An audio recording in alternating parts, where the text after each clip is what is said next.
8 months after they were thrown out of business following the scrapping of toll collection, aggrieved attendants say they are returning to the street to beg for alms. One of them was killed when she was run over by a truck in her quest to earn a living. Even though Finance Minister Ken Ofori-Atta has announced the return of toll collection on new roads, the 800 workers tell Komladum what they want is payment of their 7-month salary arrears. In the 8 months they have been at home since toll collection was scrapped, nearly 800 aggrieved attendants have been struggling to make ends meet. Many of them, persons living with disability, have been thrown back onto the streets. Eva Eugenia says life for many of them has become a nightmare. As those of us who are from the disability fraternity, we only have the only option to go to the street and beg. And that's what we don't like. We are asking them to come back from the streets. And then you are also doing this, closing the job that they are doing, which means they want them to go back to the street. And so we are asking the government to do something about it. One of them was killed when a truck ran her over. Even one of our workers who was trying to do this hawking and this thing, it was run by a tipper truck at the Afienya.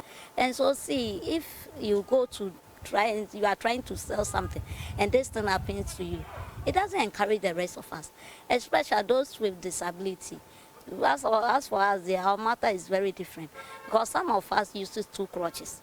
So with 2 crutches, that person cannot carry something and hold the crutches. Government has failed to pay up the 7-month salary arrears of the workers, and a fresh announcement by Finance Minister Ken Ofori-Atta for new roads to be tolled has not gone down well with them.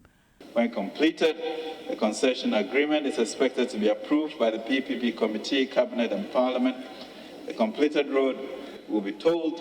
Mr. Speaker, all new roads of this nature will be tolled. For General Secretary of the Toll Workers, Edward Duncan, the posturing of government smacks of insensitivity. As it is now, a lot of them, their kids are at home. They are not going to school.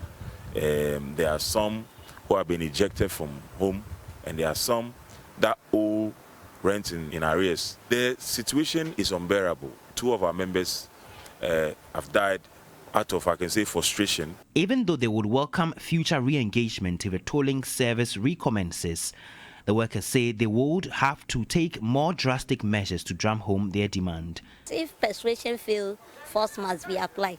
So since we have tried to persuade them to bring back the toll, we have even showed them the reason why they shouldn't have closed the toll. See, 800 people all are staying at home. Already there's unemployment in the system. So we have seen that they don't like us taking it softly. They want us to take action. So right now we'll go to the Parliament House, put our bed down, we'll sleep. If for 3 days, we'll sleep there and we'll wait for them. Whatever they would like to do, they should do it to us there. Because otherwise we are going to die. 2 months ago, the agitated workers picketed the Roads Ministry to drum home their demand for payment of their salary arrears. But not much has been heard since then.